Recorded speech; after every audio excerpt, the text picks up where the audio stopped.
Hi friends, welcome to Anand cricket predictions. Friends, IPL matches మీకు ఫ్రీగా prediction కావాలంటే మన Telegram channel link description and comment బాక్స్లో pin చేస్తాను.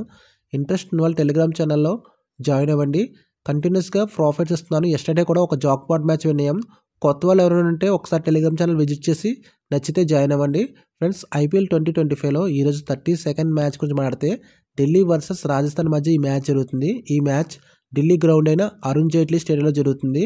ఇది బ్యాటింగ్ పిచ్. ఆల్రెడీ ఈ పిచ్లో ఢిల్లీ వర్సెస్ ముంబై మ్యాచ్ జరిగింది.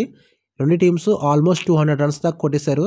ఢిల్లీ ఓడిపోయింది ఆ మ్యాచ్. కాకపోతే ఇది హోమ్ గ్రౌండ్ కాబట్టి ఢిల్లీ ఈ మ్యాచ్ ఎలాగైనా గెలవడానికి ట్రై చేస్తారు. అండ్ వీళ్ళిద్దరి మధ్య last 30 matches head to head records వస్తే కనుక రాజస్థాన్ 15 మ్యాచ్లు విన్ అయితే ఢిల్లీ 14 మ్యాచ్లు విన్.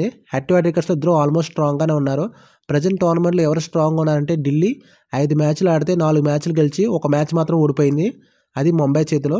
అండ్ రాజస్థాన్ చూస్తే కనుక 6 మ్యాచ్లు ఆడింది, 2 మ్యాచ్లు మాత్రం గెలిచింది. సో ప్రజెంట్ టోర్నమెంట్లో ఢిల్లీ చాలా స్ట్రాంగ్గా కనిపిస్తుంది. ఢిల్లీ టీం చూడడానికి చిన్న టీంలా కనిపిస్తుంది, కానీ వీళ్ళ పెర్ఫార్మెన్సెస్ చాలా హై రేంజ్లో ఉంది. Next day and Delhi versus Mumbai match మీరు అబ్జర్వ్ చేశారు కదా, రీసెంట్గా కరుణ్ నాయర్ మంచి పెర్ఫార్మెన్స్ చేశాడు. ఢిల్లీకి అది ఒక ప్లస్ పాయింట్.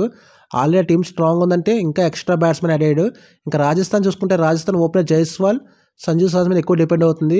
మిగతా వాళ్ళు పెద్దగా పెర్ఫామ్ చేయట్లేదు. ముఖ్యంగా రియాన్ పరాగ్ ఫామ్లో లేడు. సో ఇది ఒక మైనస్ అనేది. బౌలింగ్ వేసి చూస్తే కనుక రెండు టీమ్స్లో ఓ పక్కన ఆర్చర్ ఉంటే ఓ పక్కనేమో స్టార్క్ ఉన్నాడు. సో బౌలింగ్ వేసి చూసుకుంటే రెండు టీమ్స్ స్ట్రాంగ్ ఉన్నాయి. ఇటుపక్క కుల్దీప్ యాదవ్ ఉంటే అటుపక్క తీక్షణ ఉన్నాడు. బ్యాటింగ్ అండ్ బౌలింగ్ కంపేర్ చేసుకుంటే రెండు టీంలో ఏ టీం స్ట్రాంగ్ ఉందంటే డీసీ 60% వినే ఛాన్స్ ఉంది, ఆర్ఆర్కి 40% వినే ఛాన్స్ ఉంది. ఫ్రెండ్స్, ఇది ఫైనల్ విన్నర్ కాదు ఫ్రెండ్స్. టెలిగ్రామ్లో నేను టాస్ వేసిన తర్వాత ఎవరు విన్ అవుతారో ఫైనల్ విన్నర్ అనౌన్స్ చేస్తాను. టాస్ వేసిన తర్వాత రిపోర్ట్ అనేది చేంజ్ అవ్వచ్చు. సో అప్పుడు మీరు కన్ఫర్మ్ చేసుకోకండి. వీడియోకి చిన్న లైక్ చేయండి ఫ్రెండ్స్. అని పిచ్ యావరేజ్ స్కోర్ చూస్తే 160 ఉంది. సో మ్యాక్సిమం చేజింగ్ టీం వినే ఛాన్స్ ఉంది.